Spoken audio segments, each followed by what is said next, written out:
राजस सात्विकी कर्मोपासना से भूतल पर उत्पन्न हुए पुरुषों की स्थिति का वर्णन। जगत की अनित्यता एवं परमात्मा की सर्वव्यापकता की भावना के लिए उपदेश। श्री राम के आदर्श गुणों को अपनाने एवं पुरुष प्रयत्न करने से जीवन मुक्त पद की प्राप्ति का कथन। नारायण। श्री वशिष्ठ जी कहते हैं, अच्छा पूछना था कुछ? नहीं। श्री वशिष्ठ जी कहते हैं, राम रघुनंदन, जो पूर्व जन्म के राजस सात्विकी कर्म उपासना से भूतल पर उत्पन्न हुए हैं, वे महान गुणशाली पुरुष आकाश में प्रकाशित चंद्रमा के समान सदा मनोहर कांति से युक्त एवं आनंद मगन रहते हैं। भगवान वशिष्ठ जी कह रहे हैं, हे रघुनंदन, जो पूर्व जन्म की राजस सात्विकी कर्म उपासना से, जैसे तम रज और सत्व 3 गुण, जो व्यक्ति तमोगुण प्रधान है, जिनमें तम की प्रधानता रहती है, तो वो तम योनियों में चले जाते हैं। जो जड़ योनियां हैं, वृक्ष इत्यादि में चले जाएंगे। पक्षियों में, पशुओं में जो मूढ़ योनियां हैं, अत्यंत तामसिक योनियां, उनमें चले जाएंगे। जो रजोगुण की जिनके अंदर प्रधानता रहती है और सत्वगुण की बहुत कमी रहती है, रजोगुण अधिक है, सत्वगुण थोड़ा सा है, तो वो मनुष्य योनियों में आ जाते हैं। परंतु बस संसार में आकर भरण पोषण में लगे रहते हैं, अपने लिए खाना पीना, अपना पेट पालना, और संसार को सत्य मान के पशु पक्षियों के जैसे ही घर व्यवहार किया और मर जाते हैं। और दूसरे हैं जिनमें सत्वगुण की प्रधानता रहती है और रजोगुण थोड़ा होता है उनके अंदर, तो सत्वगुण प्रधान अधिक है और रजोगुण थोड़ा, वो मनुष्य योनियों में आते हैं। वो पूरे जो सत्वगुणी होते हैं वो देवता इत्यादि की योनियों में चले जाते हैं, परंतु अधिक सत्वगुण है और थोड़ा सा रजोगुण है, वो मनुष्य योनि में आएंगे, लेकिन वे अलग होते हैं, मनुष्यों में अलग हैं, भिन्न हैं।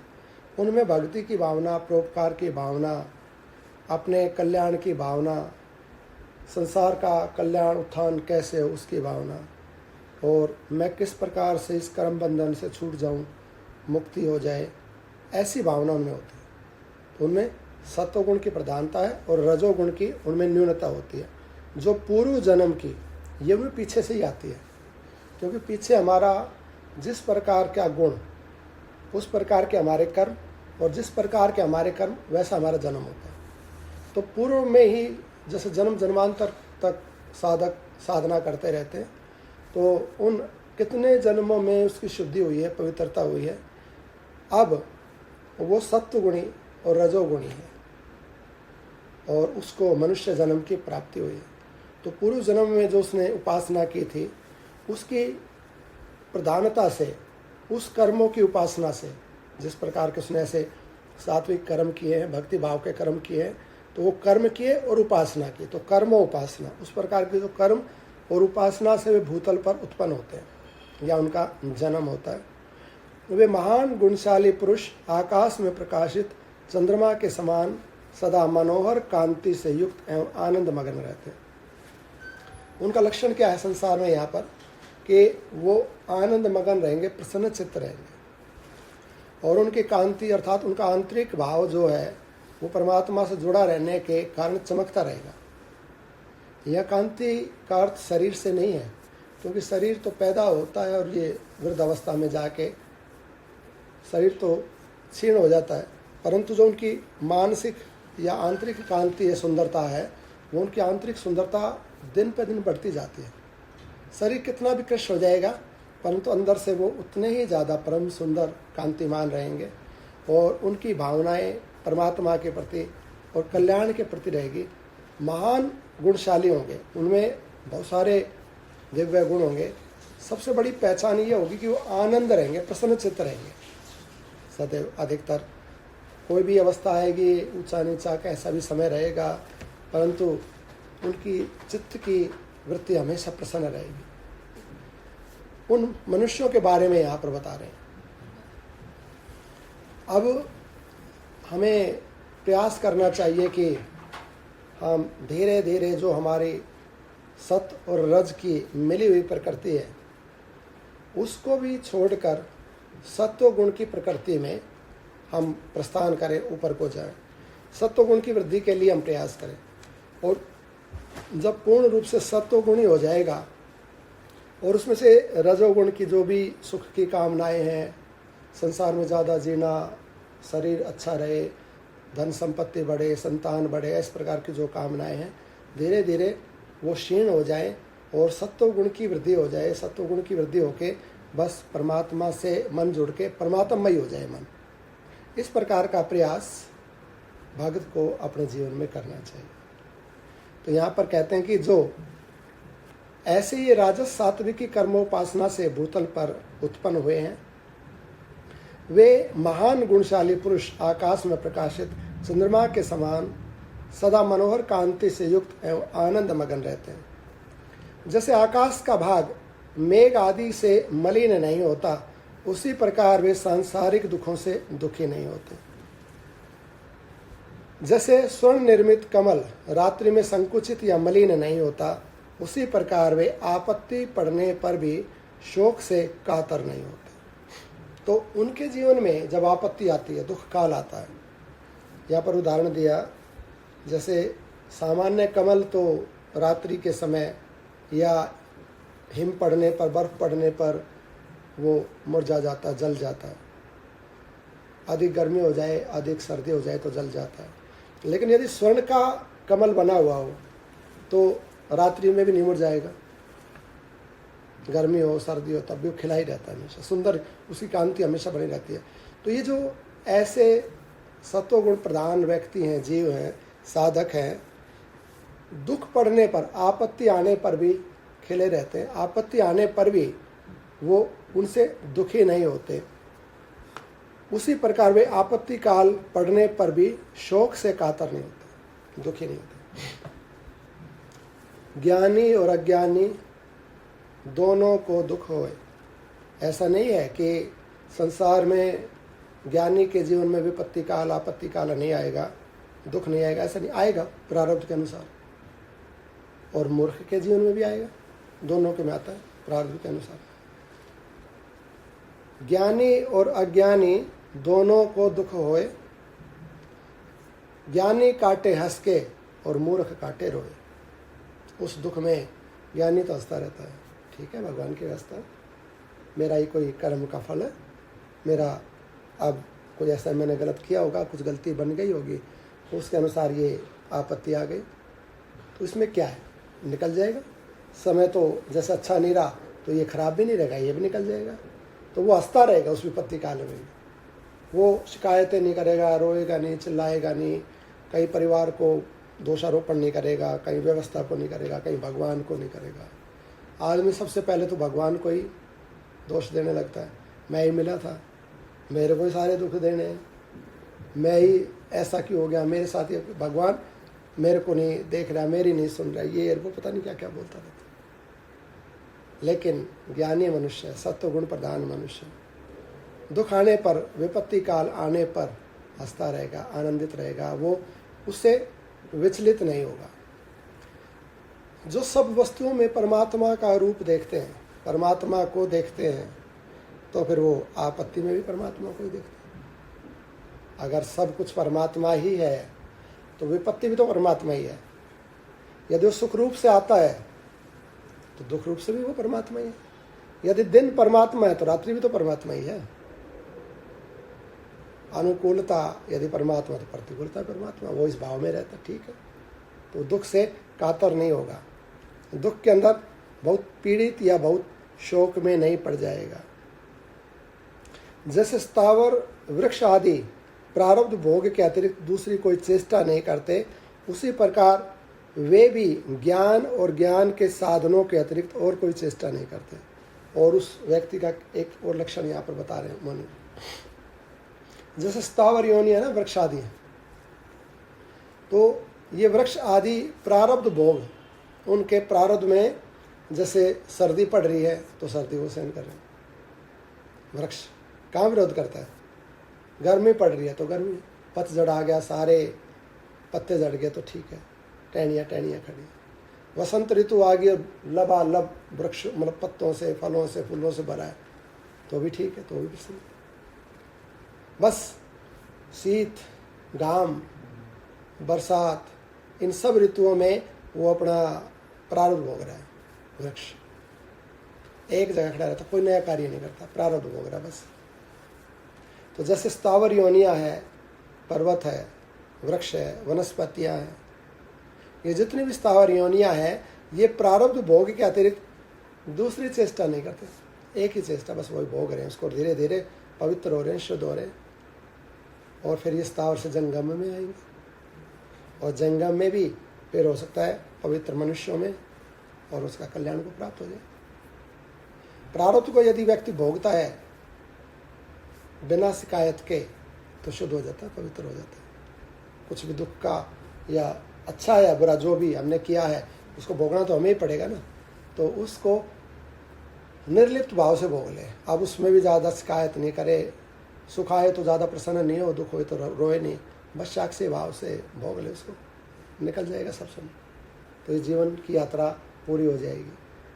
जैसे स्थावर योनियां प्रारब्ध भोग के अतिरिक्त दूसरी कोई चेष्टा नहीं करते, उसी प्रकार वे भी, ये जो ज्ञानी मनुष्य है, सत्वगुण प्रधान है, उसी प्रकार वे भी ज्ञान और ज्ञान के साधनों के अतिरिक्त और कोई चेष्टा नहीं करते। उनकी बहुत चेष्टा जो है ना, बस सत्संग की है, भगवान के भजन की है, भगवान की सेवा पूजा की, जिससे भी ज्ञान बढ़े, ज्ञान बढ़े अर्थात जिससे भी हमारा ज्ञान मिटे, जिससे भी माया का प्रभाव मिटे, वो चेष्टा वो करते हैं, जिससे अज्ञान नष्ट होता चला जाए और अंतिम अज्ञान जो मैं भाव है, अहंकार भाव है, वो नष्ट हो जाए।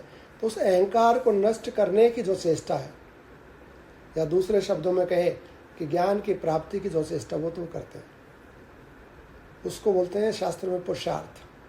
तो वो पुरुषार्थ करते हैं, उसको भगवान का भजन कहो, कीर्तन कहो, सत्संग कहो, सेवा कहो, वो ज्ञान योग कहो, कर्म योग कहो, भक्ति योग कहो, ध्यान और उपासना, कुछ भी कहो उसको, तो वो तो इतना तो वो करते हैं बस। और बाकी नहीं करते। तो फिर बाकी क्या होता है? बाकी उनके द्वारा होता है, अर्थात बाकी में उनकी रुचि नहीं होती है, और जिसमें हमारी रुचि नहीं होती है उसमें हमारा मन नहीं जुड़ता है, और जिसमें हमारा मन नहीं जुड़ता है उस कर्म का फल हमें नहीं मिलता है। कर्म का फल केवल उसी का मिलता है जो हमने मन से किया, जिसमें हमने अपना मन जोड़ दिया ना। हाँ, मन हम उसके साथ जोड़ते हैं जिस वस्तु को हम सत्य मानते हैं। यदि संसार के पदार्थों को हम सत्य मानते हैं तो संसार के पदार्थों में अपना मन जोड़ देते हैं। ये धन संपत्ति, संतान, परिवार, शरीर, ये सब सत्य है, तो इनके साथ हम चिपक जाते हैं, हमारा मन चिपक जाता है। और फिर उनके साथ जब हमारा व्यवहार होता है तो व्यवहार वो कर्म हमारा फल देने वाला, फल बनने लग जाते हैं। वो अच्छे बुरे बनते हैं, अच्छी बुरी उच्च नीच योनियों में फिर हमारा जन्म होता है। परंतु ज्ञानी व्यक्ति का मन इस संसार में नहीं होता, इससे नहीं जुड़ता है। उसका मन तो परमात्मा से जुड़ा रहता है। जैसे गोपियों का मन ठाकुर जी से जुड़ा हुआ था, शरीर से कर्म होता रहता है। तो ऐसे ही ज्ञान की चेष्टा करते हैं, बस सत्संग में, ज्ञान में, भजन में, ठाकुर सेवा में, तीर्थ सेवन में, बस ये चेष्टा उनके द्वारा होती है। इसमें उनका मन लगा रहता है, और इसमें मन लगा रहने से ज्ञान की वृद्धि होती रहती है, या दूसरे शब्दों में कहते इसका ज्ञान का क्षय होता रहता है। और शरीर के द्वारा सांसारिक कार्य भी उनके द्वारा बनते रहते हैं। जब वो भगवान से जुड़े हुए हैं तो उनका कार्य तो परमात्मा करता है। अपने सेवक की आप पे राखे, कैसे? अपने से आप पे नाम जपावे, अपने सेवक की आप पे राखे, आप पे नाम जपावे, जहां तहां काज किरत सेवक की, तहां तहां उठ दावे। जैसे धन्ना भगत वो भगवान का भजन कर रहे हैं और ठाकुर जी उनके लिए खेत में हल जोत रहे हैं, उनकी गैया चरा रहे हैं, उनके लिए रखवाले बन गए, चौकीदार बन गए, उनके लिए सब कार्य कर रहे हैं। संसार के लोगों को तो ऐसा ही दिखता है कि धन्ना ही खेत में हल जोत रहा है, वही गैया चरा रहा है। वो धन्ना का रूप धर के 20 रूप धर के ठाकुर जी 20 कार्य करते हैं उसके। अपने सेवक की आप पे राखे, उसकी लाज थोड़ी जाने देगा, उसका काम थोड़ी बिगड़ने देगा। उसके लिए जो मंदिर में बैठा है, उसके लिए जो सत्संग में बैठा है, उसका काम कैसे बिगड़ जाएगा? अपने सेवक की आपे राखे, आपे नाम जपावे। वो जपता भी नहीं, बस उसके ऊपर इतना प्रेम ठाकुर का हो जाता है, फिर उसका वो अपने आप ही उसका नाम चलता है। आपे नाम जपावे। जहाँ तहाँ काज किरत सेवक की, जहाँ जहाँ उसका कोई कार्य है सेवक का, तहाँ तहाँ उठ धावे, उठ के दौड़ जाता है। ठाकुर ही अपने आप दौड़ दौड़ के कार्य करता है उसके। तो उसके सब कार्य तो परमात्मा कर देता है, नियति कर देती है, प्रारब्ध कर देता है, उसके शरीर से हो जाते हैं। करना नहीं पड़ता, करने की तो एक ही चीज़ है जो कर सकता है, वो है परमात्मा प्राप्ति। उसको वो स्वयं नहीं होगी। संसार के कार्य है, ये सुख दुख तो हो जाएंगे, सुख अपने आप आएगा, न चाहने पर भी आएगा, दुख न चाहने पर भी आएगा। ये बालकपन से युवा अवस्था न चाहने पर भी आएगी, और युवा से वृद्धा न चाहने पर भी आएगी, परंतु परमात्मा की प्राप्ति न चाहने पर नहीं होगी, वो चाहने पर ही होगी। तो एक ही है कार्य करने का, उसकी चाहत, उसकी प्राप्ति, और उसको शास्त्र ने बोला पुरुषार्थ। तो वो पुरुषार्थ करते हैं वो व्यक्ति। क्या करते हैं? जैसे वृक्ष आदि प्रारब्ध 6 के अतिरिक्त कुछ नहीं करते ना, ऐसे ही वो ज्ञान प्राप्ति के अतिरिक्त कुछ नहीं करता। बस ज्ञान प्राप्ति के लिए पुरुषार्थ है, उसका भजन कीर्तन तप, उसका सत्संग स्वाध्याय जप ध्यान सब कुछ, इतना तो है उसका।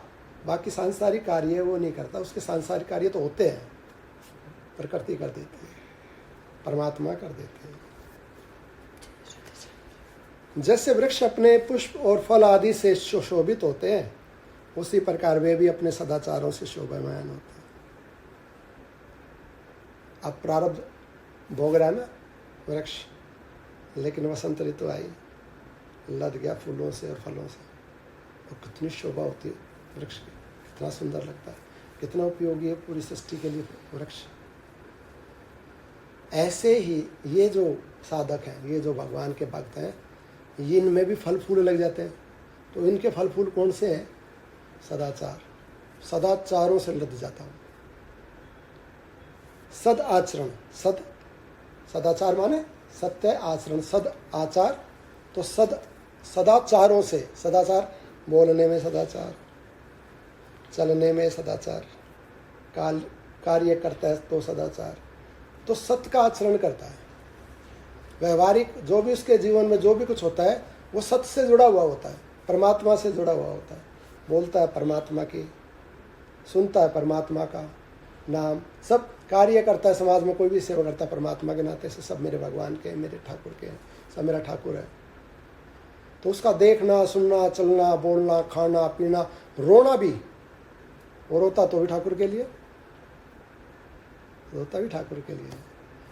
मम गुण गावत पुलक शरीरा, मम गुण गावत पुलक शरीरा, मम गुण गावत पुलक शरीरा, मम गुण गावत पुलक शरीरा, गद गद गिरा नयन बहनीरा, गद गद गिरा नयन बहनीरा, कामे आदि मद दम्भ न जाके, काम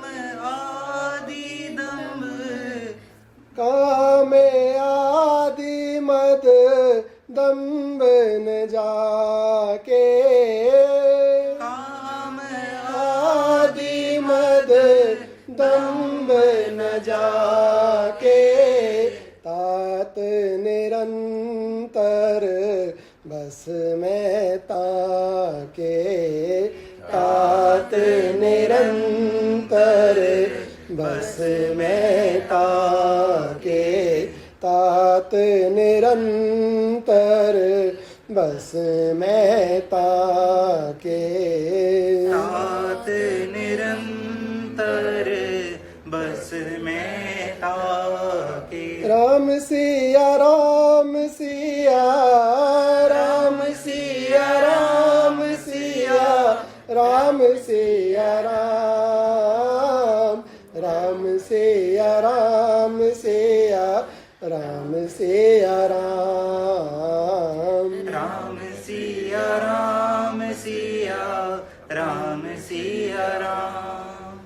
मम गुण गावत पुलक शरीरा, मेरा गुण गाते गाते जिसका शरीर पुलकित हो जाता है। गद गद गिरा, वाणी गद गद हो जाती है, आवाज निकलनी बंद हो जाती है। गद गद गिरा नयन बह नीरा, आंख से आंसू बहने लग जाते हैं।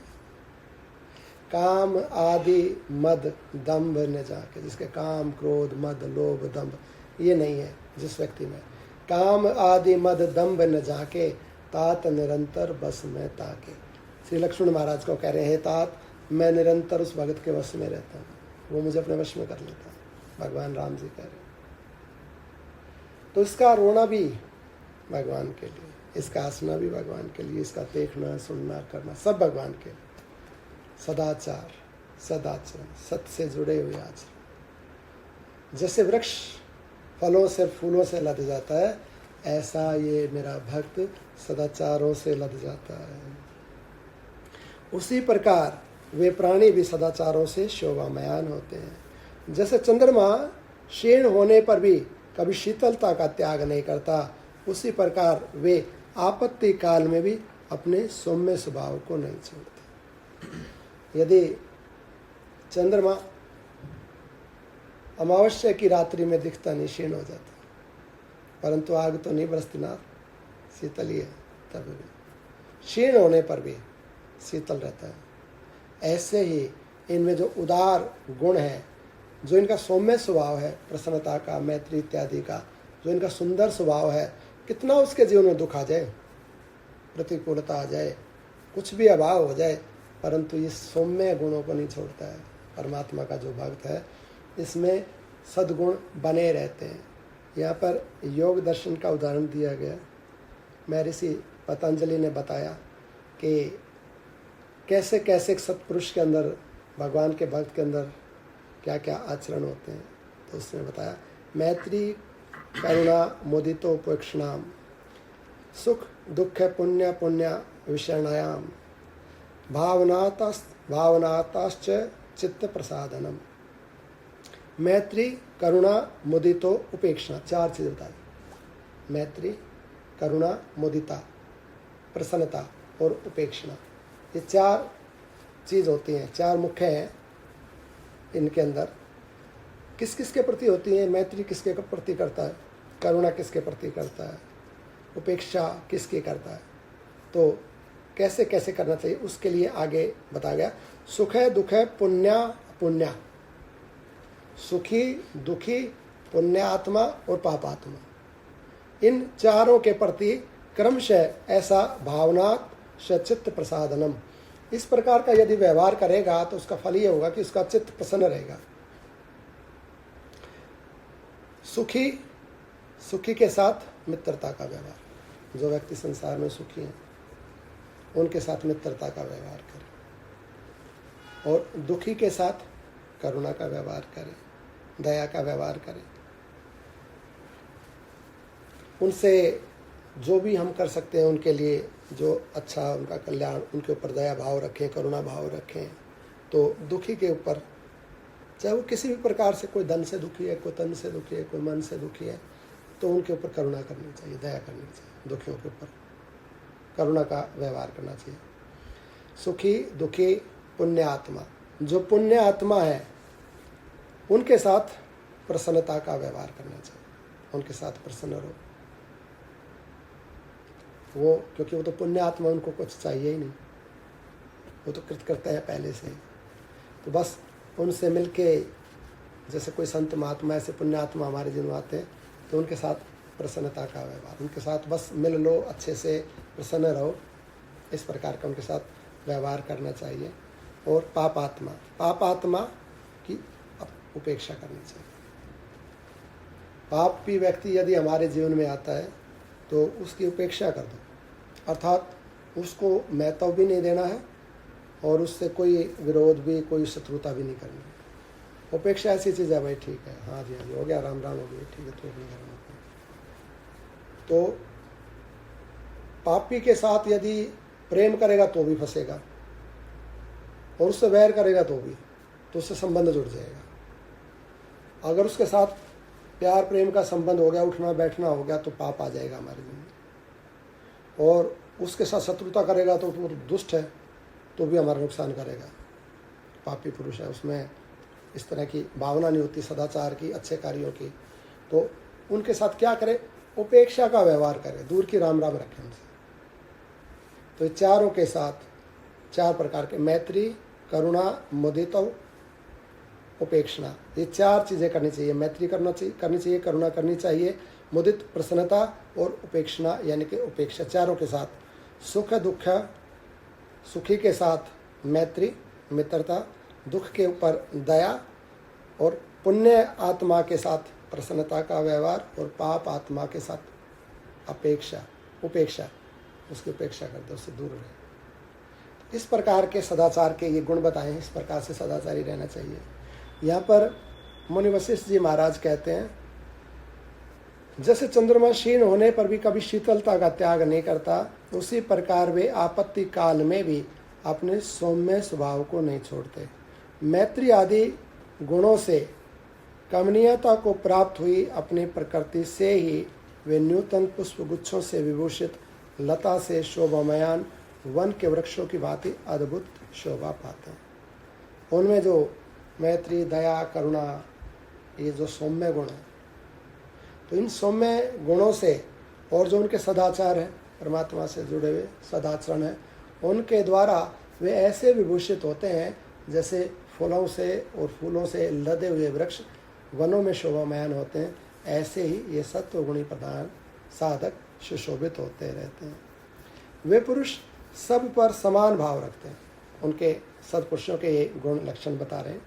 तो इस क्रम में आगे कहते हैं, वे पुरुष सब पर समान भाव रखते हैं, समता रूप रस का अनुभव करते, सदा सौम्य भाव का आश्रय लेते,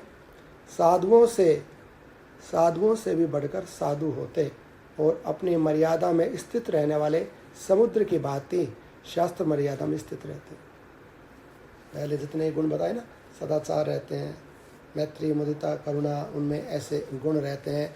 दुख पड़ने पर व्यथित नहीं होते हैं, भगवान का भजन करते रहते हैं, प्रारब्ध का ही क्षय करते हैं, कोई नया कर्म नहीं करते हैं, बस पुरुषार्थ परमात्मा की प्राप्ति, ज्ञान प्राप्ति के लिए प्रयत्न, इस प्रकार उनकी चेष्टाएं होती रहती हैं। और वे सब पर समान भाव रखने वाले होते हैं। उनकी जो दृष्टि है वो समान है कि सब परमात्मा ही, सब तो परमात्मा। सिया राम मई सब जग जानी, करो प्रणाम जोरी झुक पानी, सब तो परमात्मा का रूप है। तो समान भाव सब पर रखते हैं। समता रूप रस अनुभव करते हैं। समता, सुख में दुख में सम रहते हैं, अपने पराये में सम रहते हैं, लाभ हानि में जय पराजय में सम रहते हैं। तो समता रूप रस को अनुभव करते रहते हैं। सदैव सौम्य भाव का आश्रय लेते हैं। कोई उनके साथ कटुता कर दे, कुछ अभद्र भाव, अभद्र व्यवहार भी कर दे, तो भी सौम्यता का ही आश्रय लेते हैं। शीतल बने रहते हैं, सौम्यता का ही आश्रय लेते हैं। साधुओं से भी बढ़कर साधु होते हैं। एक तो जिन्होंने संन्यास ले लिया वो साधु, एक ये गृहस्थी के साधु जिनका ये गुण बताया जा रहा है, ये गृहस्थी के साधु। तो यहाँ पर कह रहे हैं कि साधुओं से भी बढ़कर साधु होते हैं, और अपनी मर्यादा में स्थित रहने वाले समुद्र की भांति शास्त्र मर्यादा में स्थित रहते हैं। शास्त्र ने जो कह दिया ये करना है, ये नहीं करना, तो शास्त्र के ज्ञानुसार ही कार्य करते हैं। जो शास्त्र में बताया है कर्म और निषेध, तो ये करना है, और ये निषेध, ये नहीं करना। तो शास्त्र की मर्यादा में ऐसे रहते हैं जैसे समुद्र अपनी मर्यादा के अंदर रहता है। समुद्र में शक्ति होती है, कितनी शक्ति, समुद्र बढ़ के पूरी पृथ्वी को डुबा सकता है, लेकिन कभी भी तट को नहीं छोड़ता, तट से वो बिल्कुल आगे नहीं बढ़ता। समुद्र में शक्ति भी है और अपार रतन निधि भी होती है समुद्र के अंदर, बहुत ज़्यादा संपत्ति भी होती है और शक्ति, दोनों चीज़ है समुद्र में। और सांसारिक व्यक्ति में शक्ति और संपत्ति दोनों एक साथ आ जाए तब तो पता नहीं क्या कर देगा। एक ही चीज़ आ जाए, खाली शक्ति आ जाए उसके पास, तो नहीं जीने देता है। और संपत्ति साथ में आ जाए या किसी के पास खाली संपत्ति है तो संपत्ति के बल पे भी नहीं जीने देता। लेकिन समुद्र में संपत्ति भी कितनी रत्न सामग्री होती है, कितने प्रकार के जीव जंतु अंदर रहते हैं। तो संपत्ति भी है और शक्ति इतनी है कि 1 मिनट में चाहे तो पूरी पृथ्वी को डबोले।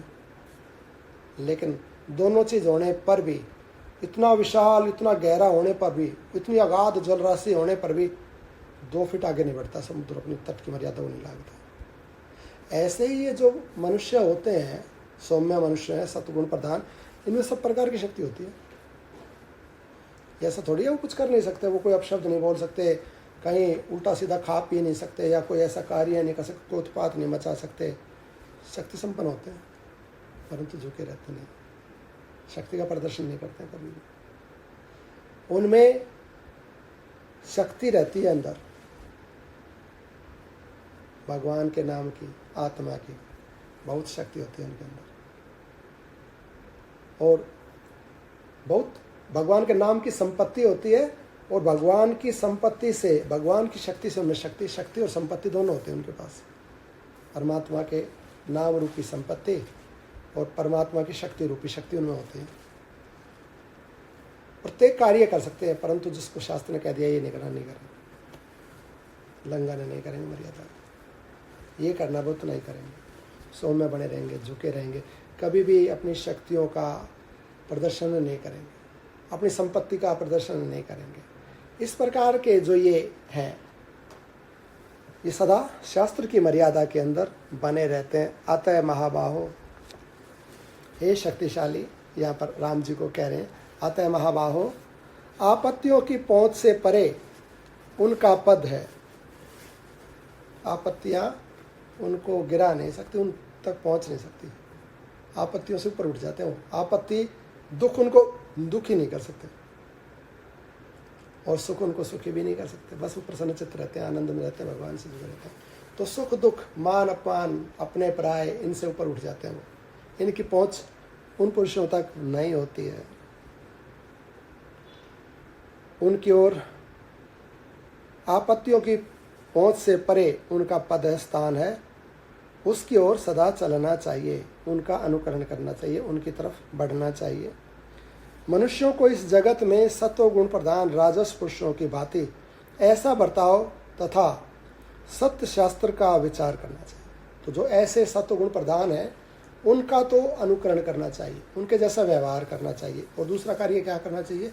सत्य शास्त्रों का अध्ययन करना चाहिए। 2 कार्य करना, सत्संग करना चाहिए और सत्पुरुषों का सेवन, उनका अनुकरण करना चाहिए। ये बता रहे हैं कि सदाचार जो साधु हैं उन साधुओं का भी सेवन करें और शास्त्रों का सेवन करें। सत्य शास्त्रों का विचार करना चाहिए जिससे परमात्मा की प्राप्ति हो। ये 2 चीज़ हैं, ये 2 कार्य करेगा, सत्पुरुषों के जैसा आचरण करेगा और शास्त्र का विचार करेगा, चिंतन करेगा, भजन करेगा, भगवान से जुड़ा रहेगा। तो ये 2 साधन करने से परमात्मा की प्राप्ति हो जाएगी। इस प्रकार भावना करने वाले पुरुष को सब वस्तुओं की अनित्यता का भी विचार करना चाहिए। 2 कार्य तो ये करे, उनका आचरण अनुकरण करे, सत्य शास्त्रों का चिंतन करे और इस संसार में जितने भी पदार्थ हैं उनकी अनित्यता का विचार करे कि ये नित्य नहीं, ये ठहरेंगे नहीं, रहेंगे नहीं। वो चाहे रुपया पैसा है, चाहे हमारी संतान है, चाहे हमारा शरीर है, ये जितने भी पदार्थ हैं संसार के, इनके ऊपर विचार करिए, ठहरने वाले नहीं है, रहने वाले नहीं है, इनकी अनित्यता का विचार करना चाहिए। विशुद्ध बुद्धि वाला पुरुष अज्ञान को बढ़ाने वाला मिथ्याभूत आत्मदर्शन का त्याग करके सांसारिक पदार्थों के विषय में यह भावना करे कि ये सब के सब आपत्ति हैं, उनमें संपत्ति भावना कभी न करे। उस परम पुरुषार्थ रूप अनंत नित्य विज्ञान आनंद घन ब्रह्म का ही भली भांति चिंतन करना चाहिए। संसार के पदार्थों में तो अनात्म भाव और ऐसी भावना रखे कि ये आने जाने वाले हैं, नष्ट होने वाले, और जितना भी ये पदार्थ है उसमें सत्य भावना, आत्म भावना नहीं करे, अनित्य भावना करे, उसमें संपत्ति भावना नहीं करे। संपत्ति जो हमें प्रिय लगती है, जिसको हम जोड़ते हैं, इकट्ठा करना चाहते हैं, तो इसमें संपत्ति भावना संसार में नहीं करे। तो किस में करे संपत्ति भावना? परमात्मा में संपत्ति भावना करे।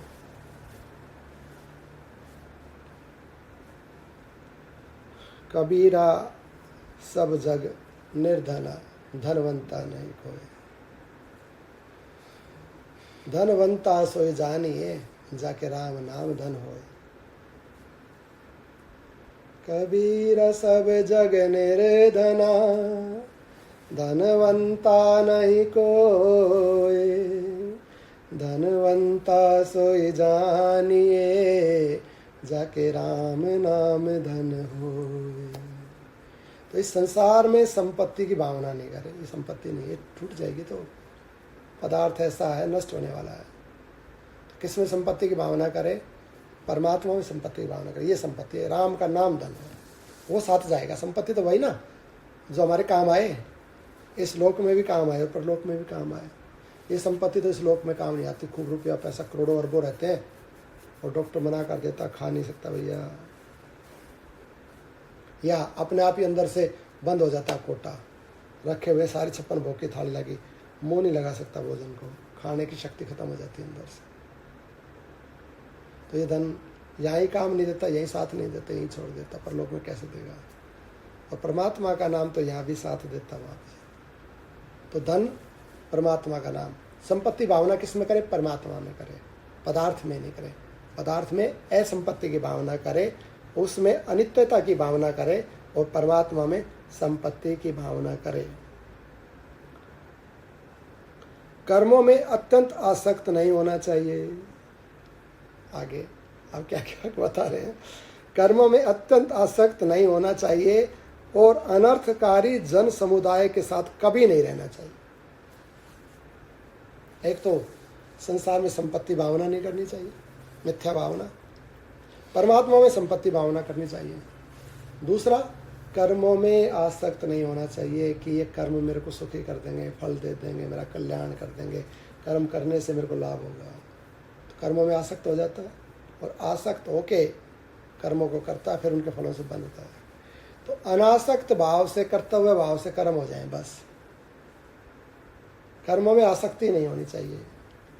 और उससे भी ज़्यादा जो खतरनाक काम है, अनर्थकारी जन समुदाय के साथ कभी नहीं रहना चाहिए। जो अनर्थकारी है ना, जो सत्यानाशी का जिनमें तो उस ऐसे समुदाय के साथ, ऐसे लोगों के साथ नहीं रहना चाहिए। ये बहुत खतरनाक है। कुसंग नहीं करना चाहिए। कौन कुसंगति पाई नसाई। कुसंग को पाकर कौन नष्ट नहीं होता। रहे ना नीच मते चतुराई।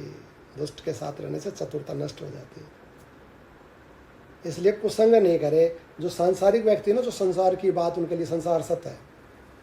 खाना पीना, घूमना फिरना, ये पाना कमाना जोड़ना, यही सत्य है। ऐसे लोगों से दूर रहे, वे नष्ट कर देते, बुद्धि को बिगाड़ देंगे। तो ऐसे सांसारिक व्यक्तियों का संग नहीं करना चाहिए। संसार की सभी वस्तुओं के साथ संबंध विच्छेद अवश्यंभावी है। यह विचार करके सदा श्रेष्ठ पुरुषों का अनुकरण करना चाहिए। इस संसार की सब वस्तुएं नष्ट हो जाएंगी, ऐसा विचार करके श्रेष्ठ पुरुषों का संग करना चाहिए, अर्थात सत्पुरुष का संग, सत्संग करना चाहिए। जैसे सूत में मन के पिरोए होते हैं, उसी प्रकार उस नित्य विस्तृत सर्वव्यापी सर्वभावित शिव स्वरूप परम पद परमात्मा में यह समस्त जगत पिरोया हुआ है। अर्थात इस संपूर्ण जगत में परमात्मा व्याप्त है। जो चेतन परमात्मा विशाल भुवन मंडल को विभूषित करने वाले आकाशवर्ती सूर्य देव में विराजमान है, वे ही धरती के बिल के भीतर रहने वाले कीड़े के पेट में भी हैं। कैसी भावना करे संसार में। जैसे सूत के धागे में मणके पिरोए होते हैं ना, तो ये मणके कहाँ ठहरे हुए हैं? सूत में ठहरे हुए हैं, धागे में ठहरे हुए हैं। तो प्रत्येक मणके के भीतर सूत है, बीच में से होके गुजरा हुआ ना, प्रत्येक मणिये के अंदर से। तो सूत तो दिखता नहीं है, तो मणिये दिखते हैं ऊपर। माला में मोती तो दिखते हैं, सूत कहाँ दिखता है? परंतु सूत अंदर है। तो जैसे सूत में मणके पिरोए हुए होते हैं, ऐसे उस परमात्मा में संसार पिरोया हुआ है। तो संसार दिखता है, परमात्मा दिखता नहीं है। परंतु परमात्मा के बिना संसार ठहर नहीं सकता, जैसे धागे के बिना मणके नहीं ठहर सकते, धागा टूटा माला खत्म। तो माला का जो आधार है वो सूत है। ऐसे ही संसार का जो आधार है वो परमात्मा है। परमात्मा में ये संसार व्याप्त है, परंतु इस पूरे संसार में वो परमात्मा व्याप्त है। वो कहाँ कहाँ व्याप्त है कि आकाश में जो चमकने वाले ना सूर्य नारायण, उनमें भी वो परमात्मा व्याप्त है। और पृथ्वी में जो छोटे से छोटा सूक्ष्म जीव है ना, उस जीव के पेट में भी वो परमात्मा, तो बीच में भी वही, सब में वो परमात्मा ही व्याप्त है। सब में वो परमात्मा ही पिरोया हुआ है। जैसे माला में सूत होता है, ऐसे सब जगह एक परमात्मा की सत्ता है। कोई ऐसी वस्तु, कोई ऐसा स्थान नहीं है जहाँ पर वो परमात्मा नहीं है। निष्पाप रघुनंदन, जैसे यहाँ घटाकाशों का महाकाश से वास्तविक भेद नहीं है, उसी प्रकार शरीरवर्ती जीवों का परमात्मा से परमार्थतः भेद नहीं है। घटाकाश, घड़े के अंदर जो आकाश है और जो बाहर का आकाश है, तो इसमें भेद नहीं है। भेद हमने बना रखा है कि घड़े का आकाश अलग और बाहर का अलग, एक ही है। इस रूम का आकाश और बाहर का आकाश अलग अलग थोड़ी, एक ही है। घट टूटा, बाहर भीतर का आकाश एक हो जाता है। जैसे घड़े में और बाहर के आकाश में अंतर नहीं है, भेद नहीं है, ऐसे ही प्राणियों में और परमात्मा में भी भेद नहीं है। वो परमात्मा ही है सब जगह। ऐसे ही सब जीवों में, ऐसे सब शरीरवर्ती जीवों का परमात्मा से परमार्थ से भेद नहीं है। ज्ञान दृष्टि से जब देखेगा तो एक परमात्मा ही है, दूसरा कुछ भी नहीं है। मुनि वशिष्ठ जी महाराज कहते हैं, श्री राम, जो उत्पन्न होकर विलीन हो जाती है वह वस्तु वास्तव में है ही नहीं। पैदा हुई और नष्ट होगी, कहाँ है वो? बस दिखी थोड़ी देर, वस्तुतः नहीं है। वो वस्तु वास्तव में है ही नहीं। अतः यह जड़ संसार प्रतीति मात्र है। यह जड़ संसार प्रतीति मात्र है, सदा स्थिर नहीं रहता, इसलिए इसे सत्य नहीं कहा जा सकता। अतः किंतु यह प्रतीत होता है, इसलिए इसे असत्य भी नहीं कहा जा सकता। अतः यह अनिर्वचनीय है। तो संसार को ना सत्य कह सकते ना असत्य कह सकते, अनिर्वचनीय। इसकी व्याख्या करने की जरूरत भी नहीं। निर्वचन, माया अनिर्वचनीय है। माया का क्या निर्वचन करें? जो वस्तु है ही नहीं तो उसका निर्वचन कैसे करो? निर्वचन तो उसका कर सकते हो जो एक वस्तु दिख रही है तो उसका गुण बता सकते हो। जैसे फ़ोन है, इसका ऐसा रंग है, ऐसी स्क्रीन है, इतने बटन लगे हुए हैं, और जो वस्तु है ही नहीं उसका कैसे निर्वचन करोगे? तो माया अनिर्वचनीय है। परमात्मा, ये संसार भी अनिर्वचनीय है। ये वस्तु तो है नहीं, दिख रहा है, प्रतीति मात्र है, अनिर्वचनीय है। पहले विवेक और विचार से युक्त धीर साधक शास्त्र के अनुसार परम बुद्धिमान तत्वज्ञानी श्रेष्ठ महापुरुषों से मिलकर उनके साथ सत्य शास्त्र विषयक विचार करें। पहले क्या करें? शास्त्र का विचार करें। जो शास्त्र को जानते हैं ऐसे साधकों के साथ मिलके, बुद्धिमान तत्वज्ञानी श्रेष्ठ महापुरुषों से मिलकर उनके साथ सत्य शास्त्र विषयक विचार करें। पहली बात, शास्त्र का विचार करें। विषय तृष्णा से रहित तत्व ज्ञान संपन्न साधु महापुरुष के साथ परमात्म विषयक विचार करके परमात्मा का ध्यान करने से परम पद प्राप्त होता है। पहले तो शास्त्र को जान ले, बना कैसे संसार, है क्या चीज़ संसार, मैं कौन हूँ, मन क्या है, पदार्थ क्या है। पहले तो शास्त्र से सब समझ ले, जान ले, फिर उसका विचार करें, फिर परमात्मा का चिंतन करें। सबको जब जान लेगा, ज्ञान हो गया कि ये सत्वस्तु है, यह सत्वस्तु है, परमात्मा का ऐसा स्वरूप है, और परमात्मा के स्वरूप को शास्त्र के अनुसार जान लिया, उसका चिंतन करे। फिर ऐसा चिंतन करेगा तो परमात्मा को, परम पद को प्राप्त हो जाता है।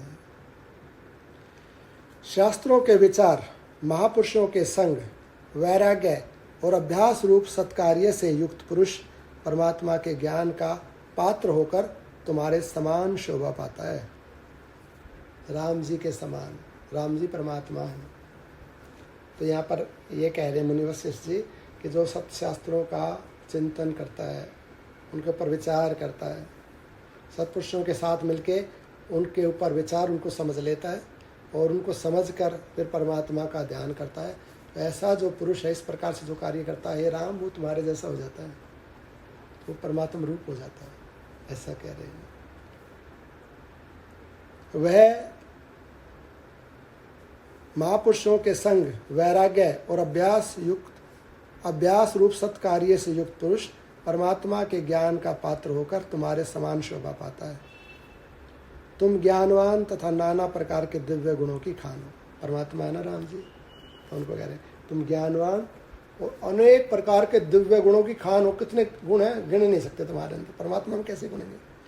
तुम ज्ञानवान और दिव्य गुणों की खान हो। तुम्हारा आचार व्यवहार उदार है तथा तुम समस्त दोषों से रहित हो। कोई दोष नहीं है तुम में, परमात्मा में तो दोष नहीं होता, परमात्मा निर्दोष है। और आचार व्यवहार सब उदार है। उदार माने विशाल हृदय वाला, बहुत सबका कल्याण करने वाला। तुम्हारा आचार व्यवहार उदार है तथा तुम समस्त दोषों से रहित एवं दुखहीन परम पद में स्थित हो। उस पद में तुम्हारी स्थिति है, वो तुम्हारा नाम ही परम पद है, वही परम पद है जहाँ पर दुख नहीं है। तुम उत्तम अनुभव से संपन्न हो। तुम्हारा अनुभव अर्थात उत्तम आत्मा और आत्मा का अनुभव, तो आत्म स्वरूप तुम उत्तम अनुभव से संपन्न हो। अतः इस समय संसार में पूर्वोक्त साधक मनुष्य राग द्वेषहीन व्यवहार द्वारा तुम्हारी चेष्टा का अनुसरण करेंगे कि हे नारायण, जो आप यहाँ अवतीर्ण हुए तो परमात्मा के गुण यहाँ पर बखाने, यहाँ पर कहे कि आप में दुख नहीं है, आप परम उस आत्म स्वरूप का चिंतन करने वाले, अपने स्वरूप का चिंतन करने वाले, दिव्यों की खान, महान, उदार, कितने गुण, अनंत गुणों की तुम भंडार हो।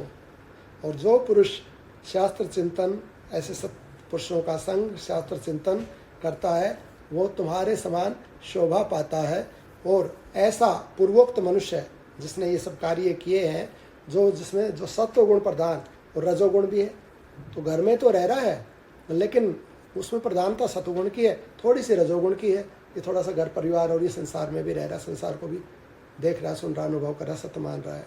तो ऐसा जो मनुष्य है वो तुम्हारा अनुसरण करेंगे। राम जी ने क्या किया, राम जी ने ऐसे ही करके दिखाया कि देखो मैं राजा हूँ और मैं घर में रह रहा हूँ, मैं राज्य भी कर रहा हूँ, परंतु राज्य करते हुए भी मैं राज्य से अलग हूँ।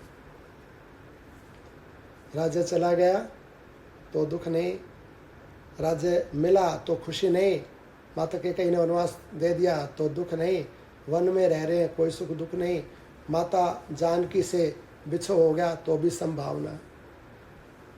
तो ऐसा कह सकते हैं कि राम जी तो रो रहे थे वृक्षों से लिपट लिपट के, तो रो क्यों रहे थे, रो नहीं रहे थे, रोने का नाटक कर रहे थे। तो सुख में दुख में सब प्रकार से सम। रावण को मार के भी कोई प्रसन्नता नहीं, रावण को भी कुपराय नहीं मानते, रावण को भी बार बार अवसर देते भी तू सुधर जा, तू मान जा, मेरी शरण में आ जा। ऐसे परमदार, ऐसी सुंदर व्यवस्था, ऐसा सुंदर जीवन जीने का तरीका राम जी ने प्रस्तुत कर दिया।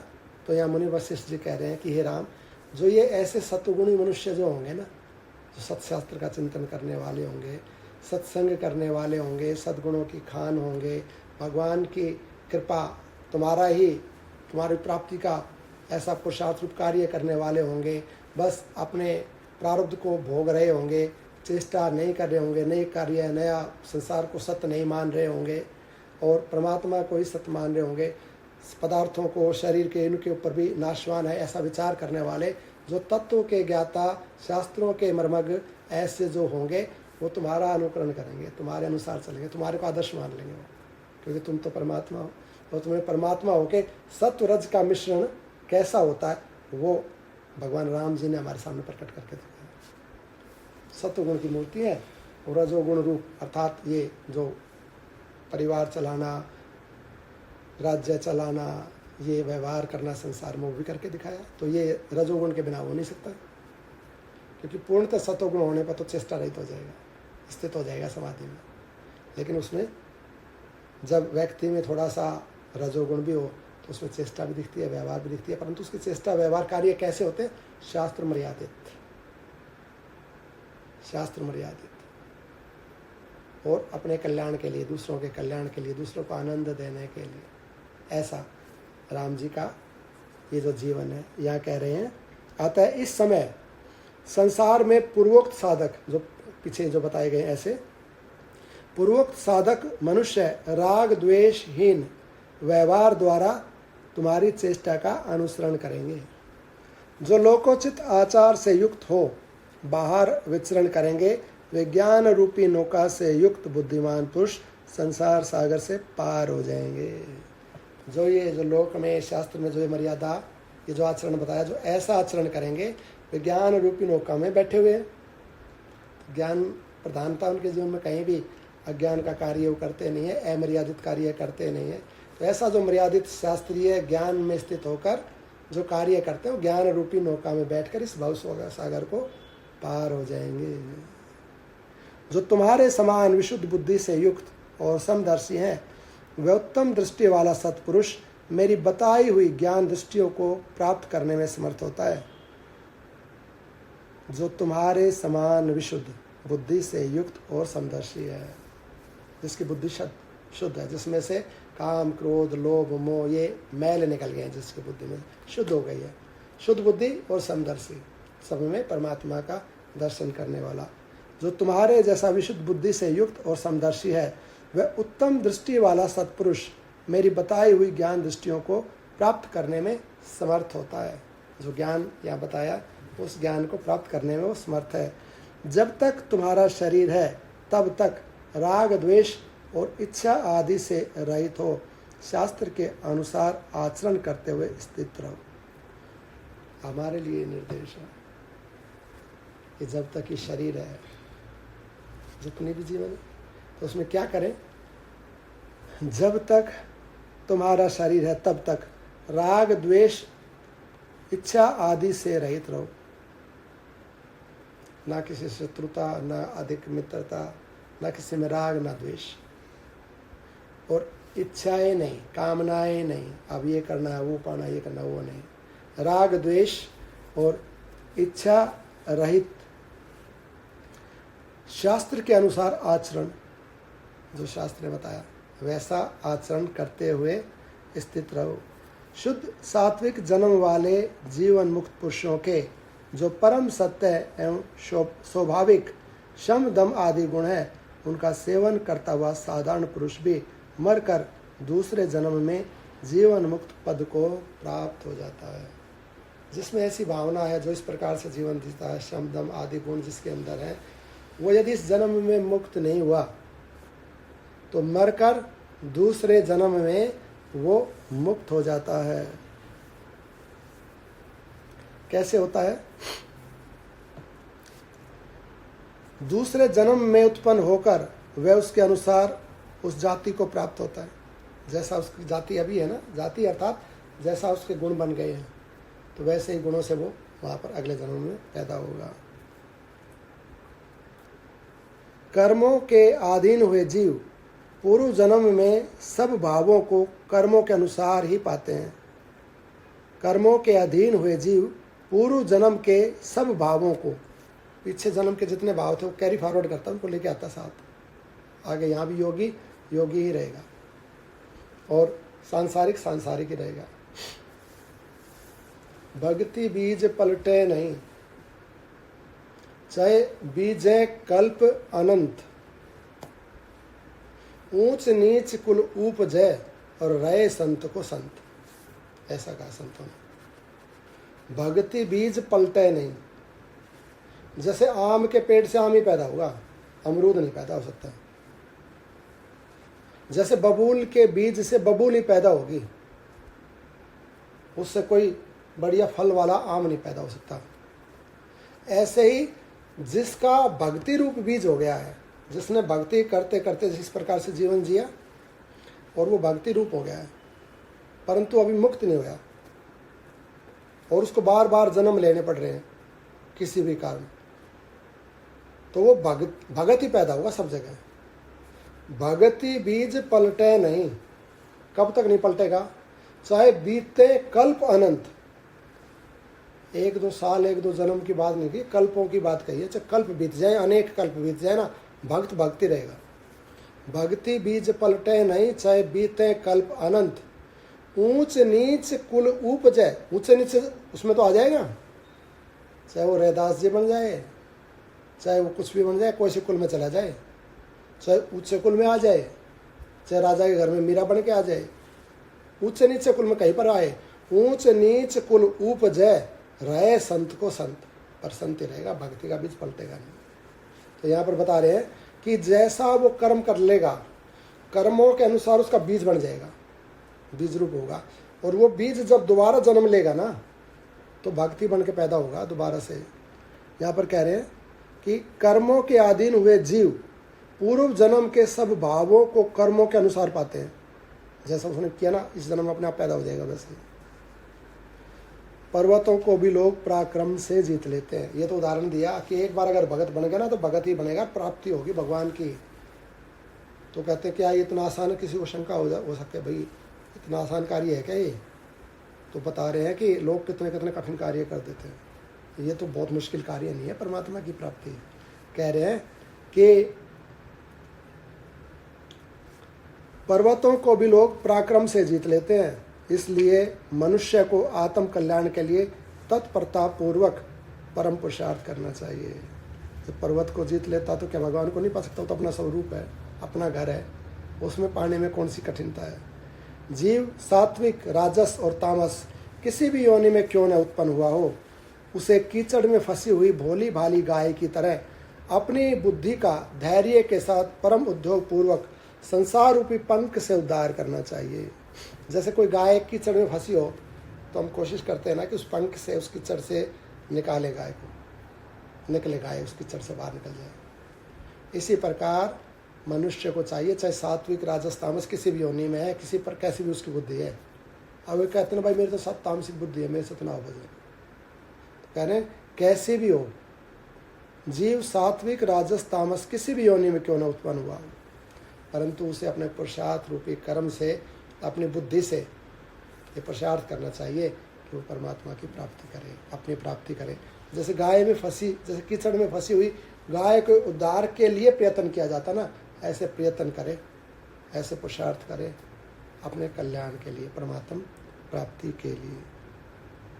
पुरुषोचित प्रयत्न से ही उत्तम गुणों द्वारा सुशोभित होने वाले मुमुक्षु पुरुष दूसरे जन्म में जीवन मुक्त पद को प्राप्त होते हैं।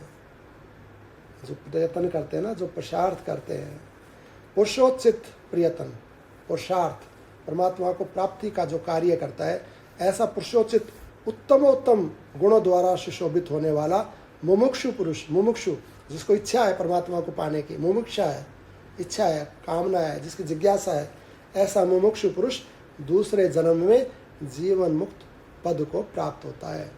जिसकी बहुत ज़्यादा जिज्ञासा है, साधन बहुत उत्तम है, वो तो इसी जन्म में हो जाएगा। लेकिन अगर ऐसा नहीं हुआ, कमी रह गई, तो अगले जन्म में ये उत्तम बीज है, उत्तम पौधा बनेगा, अर्थात उत्तम देह मिलेगी, उत्तम ज्ञान बुद्धि सब कुछ उत्तम मिलेगा। प्रारंभ से ही परमात्मा से जुड़ जाएगा और दूसरे जन्म में ये परम पद को, जीवन मुक्त पद को प्राप्त होते हैं। पृथ्वी पर, स्वर्ग में, देवताओं में अथवा अन्यत्र कहीं भी कोई ऐसी वस्तु नहीं है जिसे सदुसंपन्न पुरुष अपने पुरुषार्थ से या प्रयत्न से प्राप्त नहीं कर सके। पृथ्वी पर, स्वर्ग में, देवताओं में अथवा अन्यत्र कहीं भी कोई ऐसी वस्तु नहीं है जिसके लिए पुरुषार्थ करे वो मिले नहीं, मिल जाएगी। तो परमात्मा क्यों नहीं मिलेगा? वो तो अपना ही रूप है, अपना ही स्वरूप है। इसलिए उस परमात्मा की प्राप्ति के लिए पुरुषोचित प्रयत्न करना चाहिए। बोले वृंदावन बिहारी लाल की जय, राधे रानी सरकार की जय, सभी साधु संतों की जय। आज ठाकुर जी की कृपा से स्थिति प्रकरण पूरा हो गया है। ये स्थिति प्रकरण भगवान की कृपा से पूरा हुआ है, भगवान के चरणों में समर्पित है। हरिओम तत्सत। बोले वृंदावन बिहारी लाल